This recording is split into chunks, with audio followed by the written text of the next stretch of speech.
Salam olsun sənə ya Əba Abdillah, Hüseyin aleyhisselam.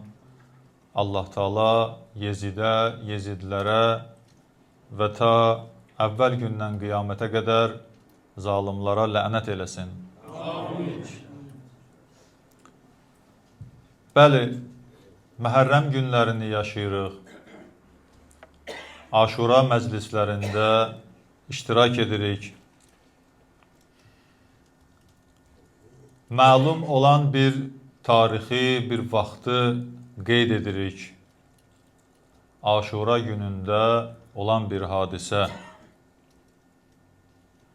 Məlum olan yerdə baş verən bir hadisə. Kərbəla çölü, Kərbəla səhrası. Və Aşura günündə Kərbəla çölündə baş verən bir hadisənin nəticəsi. İmam Hüseyin aleyhisselamın qətli, yaxınlarının, səhabələrinin, övladlarının qətli və ailə uşaqlarının əsir düşməsi. Bu hadisəni qeyd edirik. Baxın, Mədinədə İmam Hüseyin aleyhisselam ki, Mədinədən çıxmaq istəyirdi. Mədinədə yaşayırdı, Peyğəmbər şəhərində, babasının, atasının yaşadığı şəhərdə. İmamı yola salan hər kəs, imamın görüşünə gələn hər kəs onu getməkdən çəkindirirdi. Nə dedilər İmam Hüseyin aleyhisselama? Dedilər ki, sən Peyğəmbər şəhərindən çıxma. Gəldi Məkkəyə. Məkkədən çıxarkən yenə İmam Hüseyin aleyhisselamı yola salanlar dedilər, bura Allahın hərəmidir, Allahın evidir. Çıxma buradan, qal burada. Bilirsiniz niyə? Çünki hamı bilirdi ki, bu səfərin nəticəsi qətildir, şəhadətdir. Orasını da deyim ki, bu İmam Hüseyin aleyhisselamı getməkdən çəkindirənlər İmam Hüseyin aleyhisselamı istəyənlər idi ya. Sadəcə fərq var idi arada. Deyərəm inşallah fərq nə idi. İmam Hüseyin aleyhisselam onlar üçün səbəb gətirir. Deyir, mən çıxmalıyam. Səbəbi nədir çıxmağının? Buyurdu ki, məni təhqir etdilər, səbr etdim. Malımı əlimdən aldılar, yenə səbr elədim. Amma qanımı istəyirlər, artıq mən səfər etməliyəm. Qanımın Mədinə şəhərində, Məkkə şəhərində hədər tökülməsini istəmərəm. Əgər qanım töküləcəksə, qoy onun nəticəsində bir iş olsun. Hədər yerə getməsin. Sonra buyurdu, and ola Allaha, məni öldürəndən sonra Allah onlara zəlillik bəlası göndərəcək. İmam Hüseyin aleyhisselam buyurur. Vaxt gələcək, onları da qılıncdan keçirərlər, məni öldürənləri. Və Allah onların başına elə bir hakim təyin edəcək ki, onlara zülm edəcək. Onları təhqir edəcək. Onları alçaldacaq. Vaxt gəldi, zaman yetişdi. Küfəyə çox hakimlər təyin olundu. Hansı ki, o küfəlilər ki, bir qismi İmam Hüseyin aleyhisselamı tək qoydular, bir qismi də İmam Hüseyin aleyhisselamın qətlində iştirak elədilər. Bir qismi də mömin idilər, onlarla işim yoxdur. Bu hal baş verdi. Küfədə çox zülümlər elədilər. Biraz mövzuya girək, biraz dərinliyə gedək. Bir neçə nöqtəni qeyd edəcəm inşallah. Yormaram sizi. Baxın, bəzən insanın imanı ilə əməli arasında bir fasilə baş verir. İman qalır yerində, amma o imana əməl olunmur. Yəni, insanlar iman gətirdiklərinə, inandığı şeyə əməl eləmir. Məsələn, misal çəkəcəm sizin üçün. Bilir ki, yalan danışmaq olmaz, amma yalan danışır. Bilir ki, oğurluq etmək olmaz, amma oğurluq eləyir. Və s. və ilaxır, o haramlar ki var, cəmiyyətin əksəriyyəti bilirlər, olmaz, amma edirlər. Bu, elmi cəhətdən, qayda cəhətdən budur ki, imanla əməl arasında fasilə yaranıb. İmanın var, inamın var, bilirsən olmaz, amma edirsən. İmam Hüseyn əleyhissalamın dövründə bu hadisə baş vermişdi cəmiyyətdə. Biri Küfədən gəldi, İmam Hüseyn əleyhissalam yoldaydı, Kərbəlaya səfəri idi. Həmən o səfər, Kərbəla səfəri. Yetişdi İmam Hüseyn əleyhissalama, İmam soruşdu ki, Küfəllər, o ki, orada insanlar, cəmiyyət var, halları necədir? Baxın, gələn nə dedi? Dedi ki, qulubun nasi ma'aka və əsyafuhum aleykə. İnsanların qəlbi sənnəndir.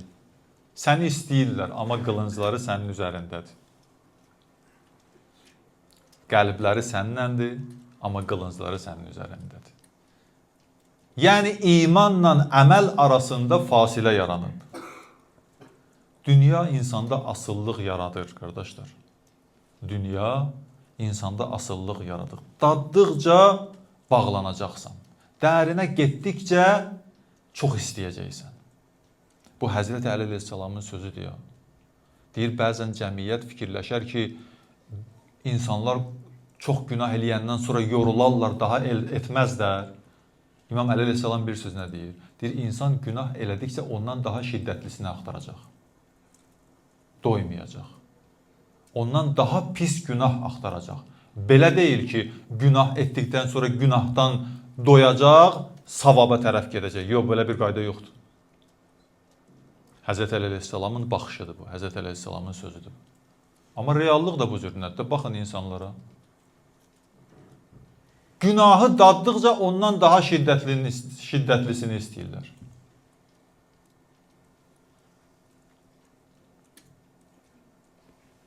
O zaman, yəni İmam Hüseyn əleyhissalamın dövründə haqqı müdafiə etməsələr də, amma bilirdilər ki, bu haqdır.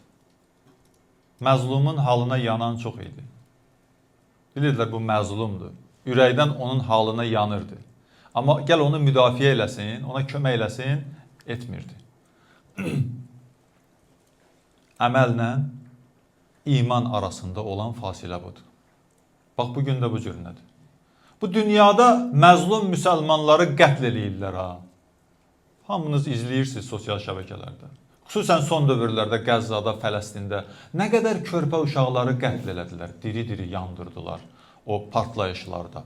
Raket atıb tikə-tikə uşaqlar doğrandı. Dünyanın əksəriyyəti buna yanır, qəlbi yanır buna. Amma nə qədər kömək eləyən var, nə qədər əməl eləyən var. Az bir miqdarı onlara kömək eləyir, amma əksəriyyət ürəyi yanır onlar üçün. Bu nədir? Bu, əməllə iman arasında olan bir fasilədir. Bəziləri də batil əhli haqqa qarşı, batil əhli onları haqqa qarşı çıxara bildi bəzilərini. Nə ilə? Ya dünya verib onları rəğbətləndirdi, haqq əhli idi, amma biraz dünya gördü, biraz dünya malı gördü, getdi zalıma kömək elədi ki, məzlumu biraz da əzsin. Ya dünya tamahı idi, ya da qorxudan. Qorxutdular. İmam Hüseyn əleyhissalamın dövründə vəziyyət bu idi. Bir qismi dünya malı ilə aldatdılar, özlərinə tərəf çəkdilər, pul para verdilər və göndərdilər Kərbəlaya ki, get İmam Hüseyn əleyhissalamı qətl elə. Bəzilərini də qorxutdular, dedilər bu işi görməlisən. qəlblərində iman daşısalar da, amma əməldə onu tərk elədilər, əməldə göstərmədilər onu. Belə bir vəziyyətdə, yəni cəmiyyət ki, bu vəziyyətə düşdü, iman var, inam var, amma buna əməl yoxdur. Da burada nə xütbə təsir eləyir, nə kəlam təsir eləyir, nəsihət, heç bir şey fayda vermir. İmam Hüseyn əleyhissalamdan yaxşı xütbə eləyən var idi, dövrün imamı idi da. İmam Hüseyn əleyhissalamdan yaxşı Qur'an ayələrini insanlara çatdıran var idi.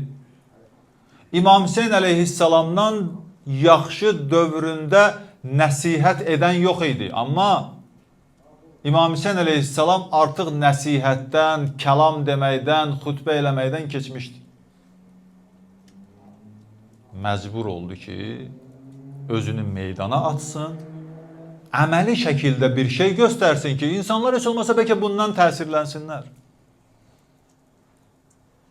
Ayə deyirsən, ayəni bilir. Hədis deyirsən, hədisi də bilir.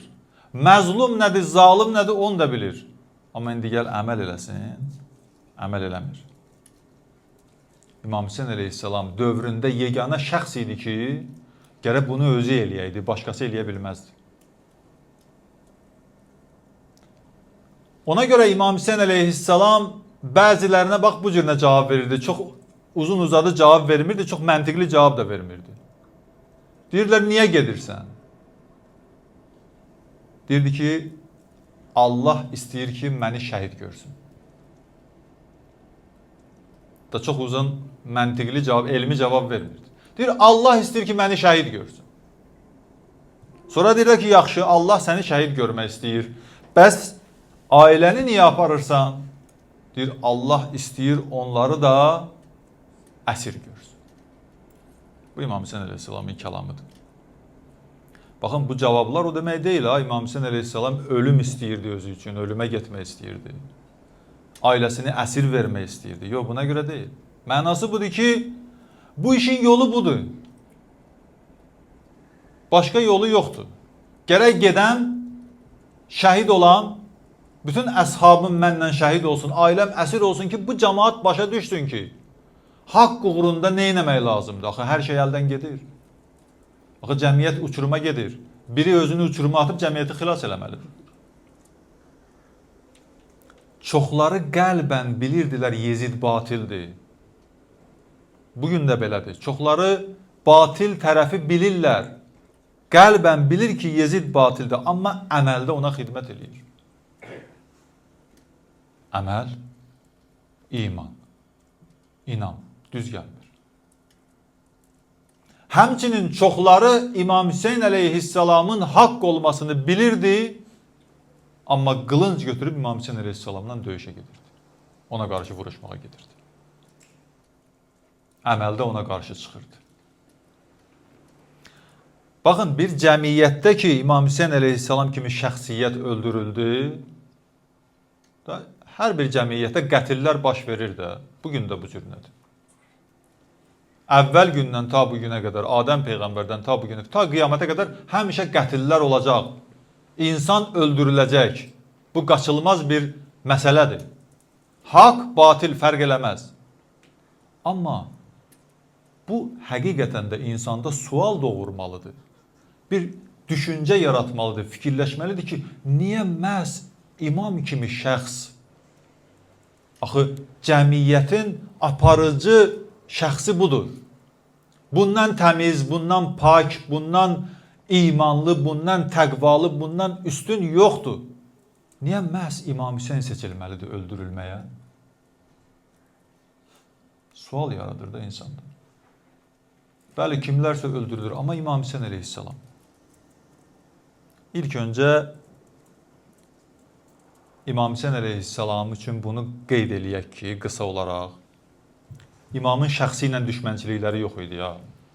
Yəni, deyək ki, sırf istəmirdilər ki, bu Hüseyn kimi şəxs dünyada yaşasın, yox, bu cür nə deyildi. Şəxslə düşmənçilikləri yox idi. Düşmənçilik, diqqət edin bura, düşmənçilik imamın tutduğu yol ilə idi. Nə deyirdilər? Deyirdilər ki, yolumu dəyiş, səndən əl çəkək də.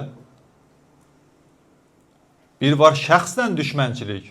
Mənim filan kəsdən xoşum gəlmir. Bir də var ki, yox, onun danışığından, onun yolundan, onun hərəkətindən xoşum gəlmir. Əgər hərəkətini dəyişsə xoşum gələr. Əgər danışığını dəyişsə xoşum gələr. Bu şəxslə düşmənçilik deyil. Bu şəxsiyyətlə düşmənçilikdir. Tutduğu yolla düşmənçilikdir. İmamın müdafiə etdiyi o yol ki var idi, o haqq ki var idi, o haqla düşmənçiliklər var idi. Bir gün İmam Hüseyin əleyhissalam haqdan əl çəksəydi, heç kim İmam Hüseyin əleyhissalamla işi olmazdı. İmam o şeyə ki qiymət verirdi, dəyərli bilirdi onu, ki istəyirdi ki, məzlumun haqqını, yetimin haqqını o zalımdan alsın, qaytarsın özünə. Bu onların xoşuna gəlmirdi. Deyirdi ki, yox, bunu etmə. Bunu eləmə, səndən işimiz yoxdur. Zalim də istəyirdi ki, İmam Hüseyin əleyhissalam bu işdən əl çəksin. Yaxşı, bu İmam Hüseyin əleyhissalamın özü. Bəs yaxşı, cəmiyyət buna nə deyirdi? Bu vəziyyət ki, yaranıb, hakimiyyətlə İmam Hüseyin əleyhissalam üzrə qalıb. Ya İmam yolun dəyişdirməlidir, başqa bir təfəkkürdə olmalıdır. Ya da ki, onu öldürmək istəyirlər. Cəmiyyət var axı, bu insanlar var. Bu insanların vəziyyəti necə idi ki, bu iş baş verdi? Bir-iki məsələ burada qeyd eləmək lazımdır. Amma elə bilirəm ki, birini qeyd eləsəm bəs eləyər, vaxtımız çatmaz. Əvvəlcə insanların bir-biri ilə münasibətini biz araşdırmalıyıq. Görək ki, o dövrdə insanların bir-biri ilə münasibəti necə idi? Hansı dəyərlər əsasında bir-biri ilə əlaqə saxlayırdılar? Baxın, qəbilə, qəbiləçilik, qohumluq əlaqəsi, kəndçi, şəhərlim, mənim millətimdən olan bu şeylər üstünlük təşkil eləmişdi. Hər kəs öz qəbiləsinin adamını daha çox istəyirdi. Onu müdafiə eləmək istəyirdi. Hər kəs öz qohumunu daha çox istəyirdi və onu müdafiə eləmək istəyirdi. Dəyərlər qurulmuşdu nə üstə? Qəbiləçilik və qohumluq üzərində. Bir haşiyə çıxın burada, inşallah söhbətimə qaydaram. İslam qohumluq əlaqəsini inkar eləmir. Biz belə bilməyək ki, İslam deyir ki, qohumluq əlaqəsi olmaz. Yox, İslamda qohumluq əlaqəsi var. Amma qohumluq əlaqəsi haqq üzərində qurulmalıdır. Batil üzərində yox. Qohum batildirsə də mənim qohumumdur, onu müdafiə eləməliyəm. İslamda belə şey yoxdur. İnsanlar bir-birlərini qohumluq və həm qəbilə olduqlarına görə müdafiə eləyirdilər həmən dövrdə, İmam Hüseyin əleyhissalamın dövründə. Hər kəs öz qəbilə başçısına sözsüz, söhbətsiz itaat edirdi. Nəticə nə idi? Nəticə bu oldu ki, Yezid hər hansı bir qəbilə başçısını əgər özünə tərəf çəkmək istəyirdisə, artıq bütün qəbilə o başçıya tabi idi. Onlar da gedirdilər öz qəbilə başçısının dalıca. Ya pulla, ya qorxu ilə, bayaq dedim sizə. Ona görə 30-40 min qoşun Yezidin qoşununda toplaşır, İmam Hüseyin əleyhissalamın qoşununda cəmi 72 nəfər qalır. Yezid hər qəbilə başçısını tamahla və qorxu ilə ələ aldı.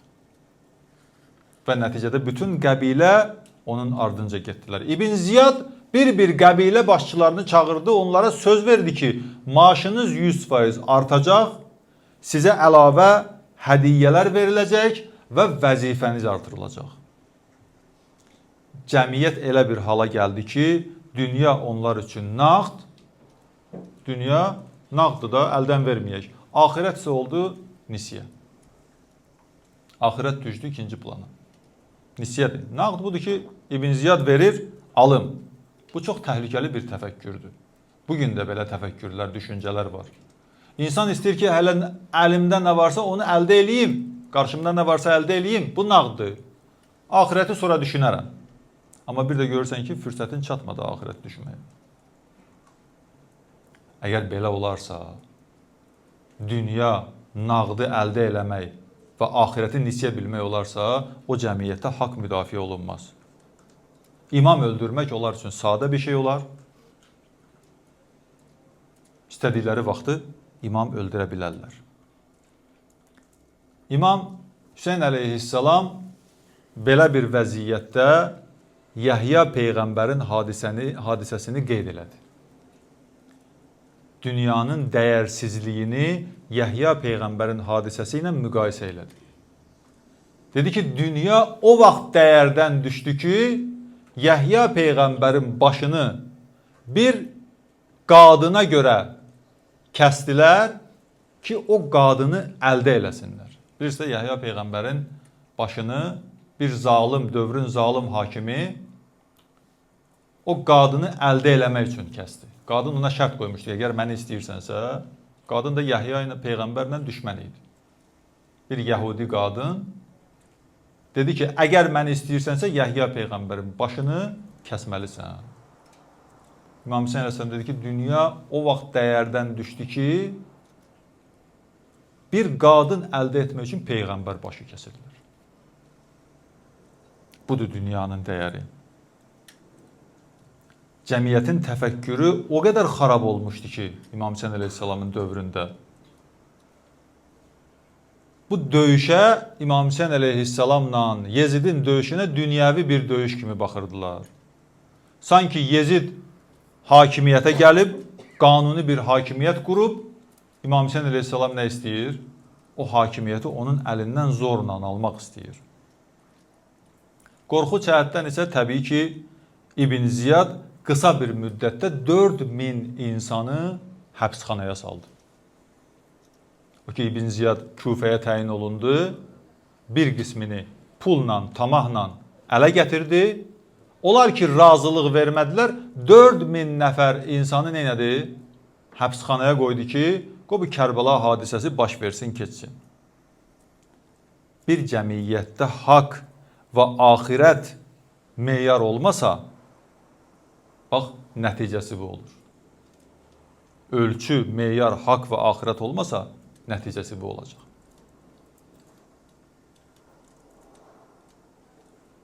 Çünki onlar dünya istəklərinə görə özlərinə dəyər verirlər. Hər kəs dəyər verdiyi şeylə nə istəyirsə onunla dəyər tapar. İmam Əli əleyhissalam bir məşhur hədisi var, buyurur ki, Qiymətu rəculin ələ qədər himmətihi. Sən nə istəyirsən dünyada? Sənin üçün nə maraqlıdır? Hər nə maraqlıdırsa, o marağın qədər dəyərlisən. Sən imam istəyirsənsə, imam qədər dəyərlisən. Yox, sən zalim istəyirsənsə, zalim qədər dəyərlisən.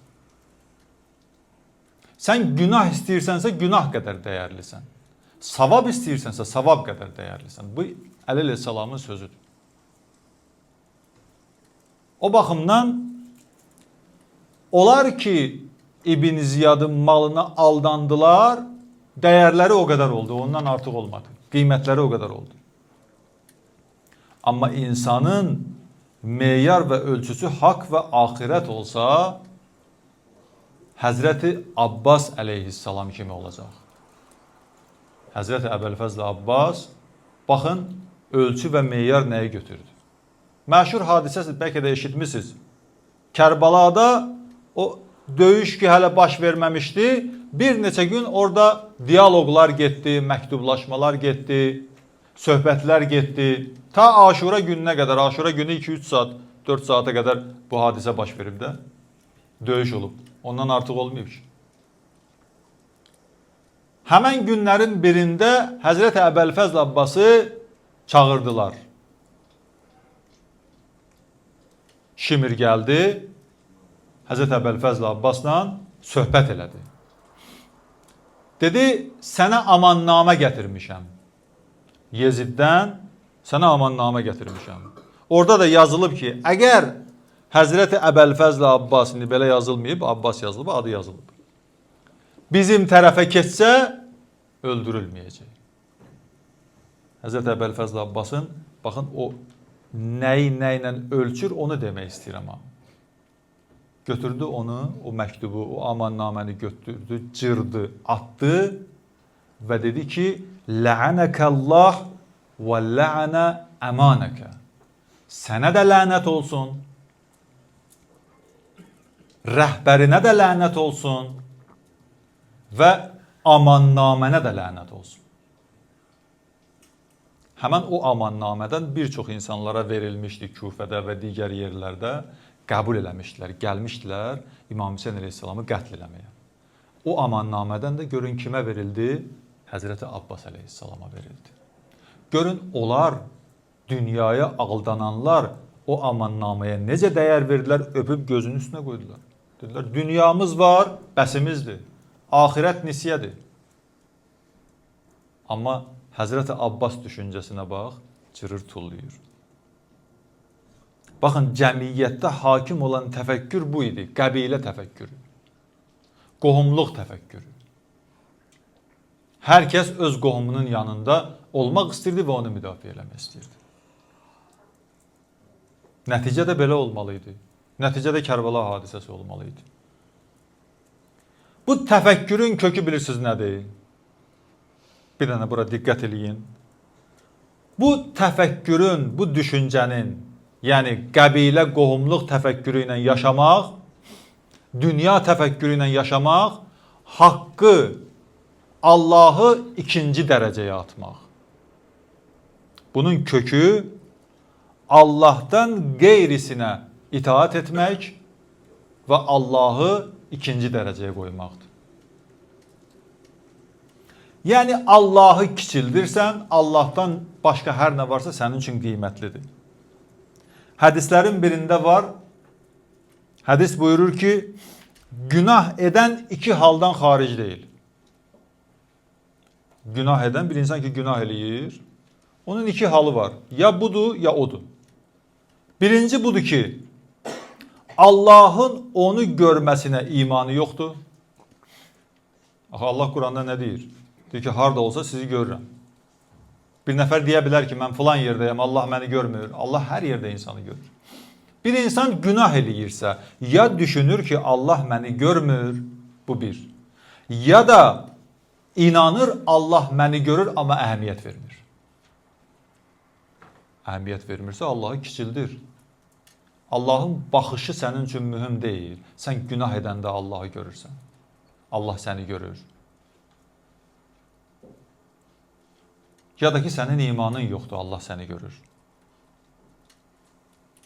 Burada insan qarnı və nəfsi doyurmaq üçün daha mühüm bilir.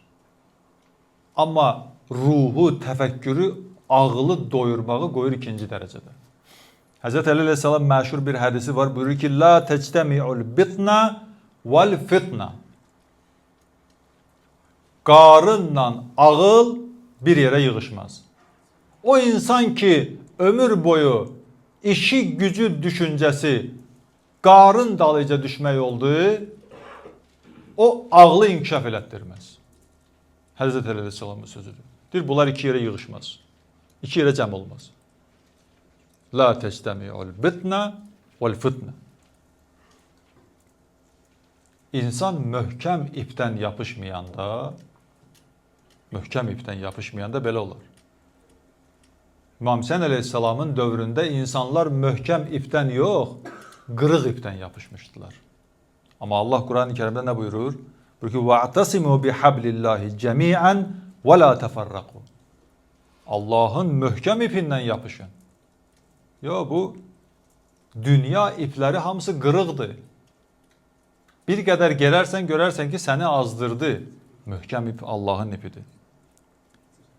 Hər zaman belə olarsa, cəmiyyət qırıq ipdən yapışarsa, möhkəm ipi qoyar qırağa.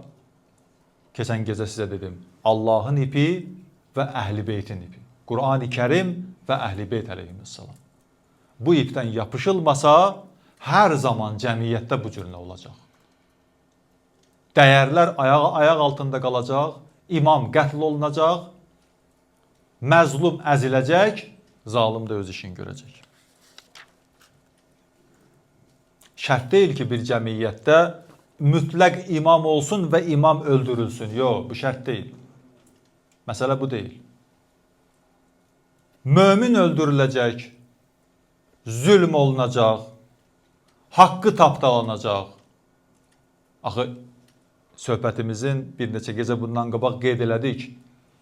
İmam tərəfdarı olmaq və imamın dəyər verdiyi şeyə dəyər vermək. Bugün əgər imam yoxdursa, imam öldürülmürsə, imama zülm olunmursa, imam tərəfdarına, imamın istədiyi bir şeyə zülm olunursa, ayaq altına atılıb tapdalanırsa, bu mühüm deyil. Bu da mühümdür də. Bu da lazımdır da, bu da vacibdir. Baxın, budur məsələ. İnsanların təfəkkürünün dəyişməsi, insanların düşüncəsinin dəyişməsi. İmam Hüseyn əleyhissalamın dövründə eləyə bildilər ki, insanları bu düşüncəyə, bu təfəkkürə salsınlar ki, Allahı ikinci dərəcəli bilsinlər, Allah işlərini ikinci dərəcəli bilsinlər. Amma dünya işləri onlar üçün birinci dərəcəli olsun. Bu dəyişiklik olandan sonra Kərbəla hadisəsi baş verdi. Kərbəla hadisəsi 2-3 saatlıq bir iş olsa da, onun üstündə işləmişdilər. Elə bir günə başa gələn bir məsələ deyildi. Onun üstündə işləmişdilər, onun üçün pullar xərcləmişdilər, onun üçün zəhmətlər çəkmişdilər. Və zəhmətlər, o nəticələr, o işlər ki gördülər, o gəldi nəticə verdi. Nəticə vermənin də səbəbi insanların öz doğru düzgün düşüncə və təfəkkürlərini əldən verməsi idi. Əvvəldə qeyd etdiyimiz ki, bax, iman var, bilirlər bu haqdır, amma əməl etmirlər. Ya tamahdan, ya qorxudan. Hər zaman belə olarsa, dediyimiz kimi, zülümlər olar, haqlar tapdalanar, torpaqlar işğal olunar və məzlumlar qətl edilir. Bugün də bu cümlədir, baxın. Bugün nə qədər yer üzündə zülümlər olunursa, onlar üçün nə qədər can yandırılsa da, amma əməldə göstərilmir. Nəticəsi bu olur, Qəzzada körpə uşaqları öldürürlər. Fələstində bu hadisələri baş verir. Yəməndə bu cür olur.